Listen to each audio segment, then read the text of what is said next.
নমস্কার বন্ধুরা, দীপালি কুক চ্যানেলে সকলকে স্বাগতম জানাই। আজকে আমি এসেছি আপনাদের সামনে নতুন একটা ভিডিও নিয়ে। আজকে আমি বানাবো মটন কারি। আমি যেভাবে রান্না করব সেভাবে যদি আপনারা রান্না করেন, বড় থেকে ছোট সবাই কিন্তু খেতে পারবে। কেননা মটনটা অল্প শক্তর জন্য অনেকে কিন্তু খেতে পারে না। কিন্তু আমি যেভাবে রান্না করব এভাবে যদি আপনারাও রান্না করেন তাহলে সবাই কিন্তু খেতে পারবে। কিন্তু ভিডিওটা প্রথম থেকে অবশ্যই শেষ পর্যন্ত দেখতে থাকুন। মটন কারির জন্য আমি কি কি উপকরণ নিয়েছি আপনাদেরকে বলে দিচ্ছি। এখানে আমি নিয়েছি 500 গ্রাম মটন। মটনটা দেখুন, একদম ফ্রেশ মটন। আর এখানে নিয়েছি গোটা পেঁয়াজ। পেঁয়াজ এটা হচ্ছে অপশনাল, আপনারা দিতেও পারেন নাও দিতে পারেন। আর এখানে নিয়েছি গোটা জিরে ফোড়নের জন্য, তেজপাতা, গোটা গরম মশলা। আর এখানে নিয়েছি আদা কুচানো, আর কয় কোয়া রসুন, কাঁচা লঙ্কা, নুন, আর হচ্ছে ফোড়নের জন্য কুচানো পেঁয়াজ। আর এখানে নিয়েছি আলু। মটন কারির জন্য আলু কিন্তু আপনারা অল্প বড় বড় সাইজ করে কেটে নেবেন। আর এখানে নিয়েছি সরিষার তেল। চলুন এখন আমি মশলাটা বেটে নেই। শিলনোড়ায় আমি আজকে বেটে রান্না করব। এখন দিয়ে দিচ্ছি আদা। আদা বেটে নিব।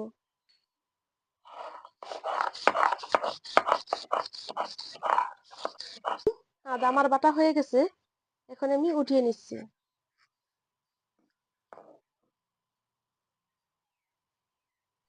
এখন বেটে নিব কাঁচা লঙ্কা আর রসুন।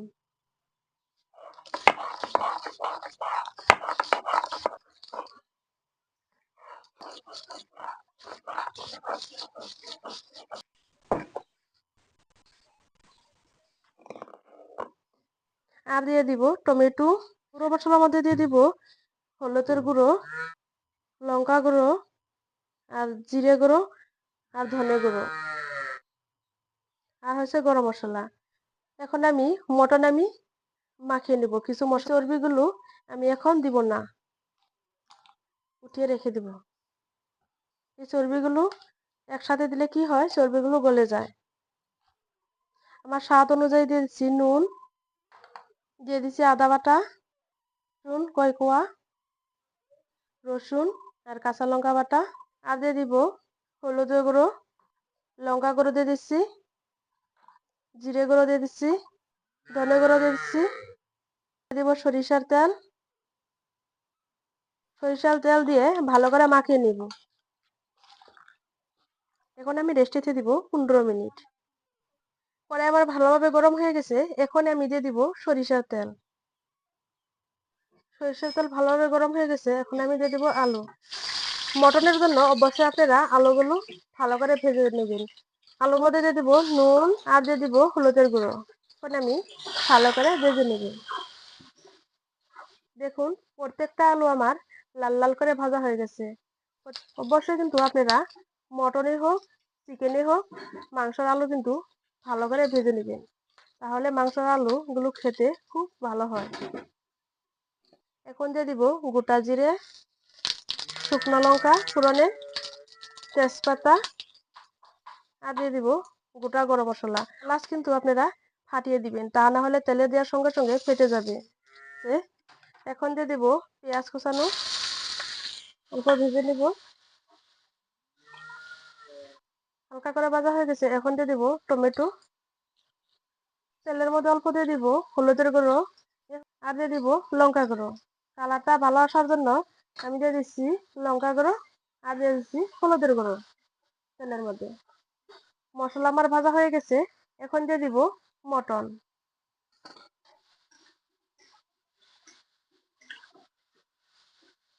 আমি মটন 15 থেকে 20 মিনিট ভালোভাবে কষে নেব। সব মশলার সাথে আমি মিশিয়ে দিচ্ছি। এখন আমি এই গামলাটা দিয়ে চাপা দিয়ে রান্নাটা করব। এরকম করে মাঝে মাঝে চাপাটা খুলে দেখে নিবেন তাহলে কি লাগলো কি না।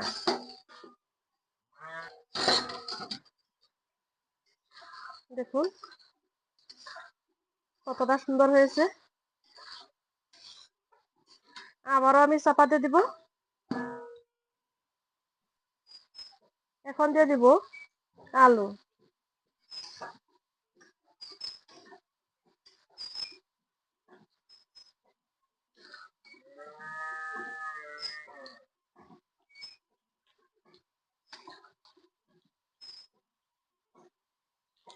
আমি কিন্তু 20 মিনিট কিন্তু কষিয়ে নিয়েছি। এখন আমি দিয়ে দিব জল। এখন আমি চাপা দিয়ে দিব। চাপা দিয়ে আমি 30 মিনিট আমি ফুটিয়ে নিব। এখন দিয়ে দিব গরম মশলা গুঁড়ো। তাহলে নামিয়ে আপনাদেরকে দেখাচ্ছি আমি। তরকারি আমার হয়ে গেছে। দেখুন তরকারি আমার হয়ে গেছে। কতটা সুন্দর হয়েছে তরকারি কালারটা। আর রান্না করছি মুসা দিয়ে ঘন্ট একটা। আপনাদের দাদা খেতে বসেছে। এ হয়েছে ঋত্বিক, এ হয়েছে প্রীতম। এখন দিয়ে দিচ্ছি ঋত্বিককে। খাও ঋত্বিক। প্রীতমকে।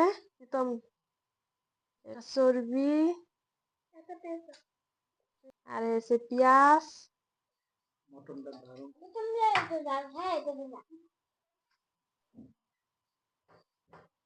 দেখুন বন্ধুরা, মটনটা কত নরম হয়েছে, একবারে নরম হয়েছে, সুন্দর এবং টেস্টি হয়েছে, দারুণ হয়েছে, খুব দারুণ।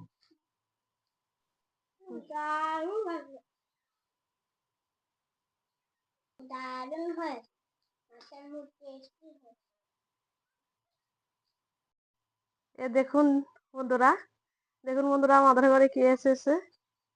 এ হয়েছে আমাদের দিদা, আমার দিদা শাশুড়ি। বয়স কয় বছর আপনার? 3 বছর, 103 বছর। 103 বছর।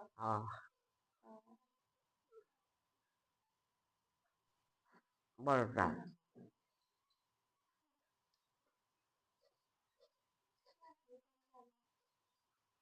অল্প ভাবছি রেকর্ড করে রেখে দেয় দিদাকে। ইয়ে সেগুলো দেখতেছি মাসি ছেলে ছেলে বিয়ে করেছেন না। ছেলে বিয়ে করা 50-51টা বা আছে নাতি পুতি।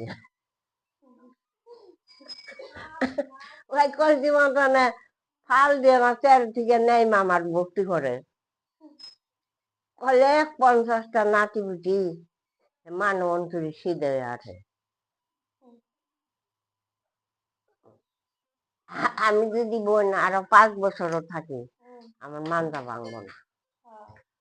ঠাকুর ওষুধ যে মরবার ছিলাম একসাথে নেই।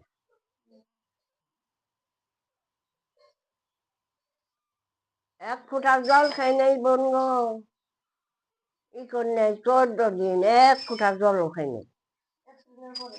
হ্যাঁ, ওই খালি 2 হাঁটু সানা দিয়ে খেয়েছে। ওই রইতে গিয়ে পায়ে পইরা কানছে।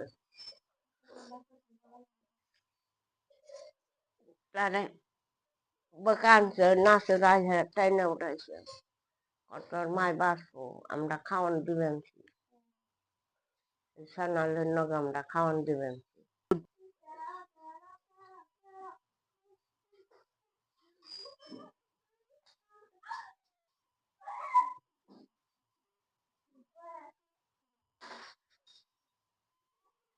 ভিডিওটা যদি আপনাদেরকে ভালো লেগে থাকে অবশ্যই লাইক কমেন্ট শেয়ার করবেন। অবশ্যই একটা সাবস্ক্রাইব করে দিবেন। আপনারা ভালো থাকুন, সুস্থ থাকুন। দেখা হবো খুব শীঘ্রই পরে একটা ভিডিওতে। ধন্যবাদ।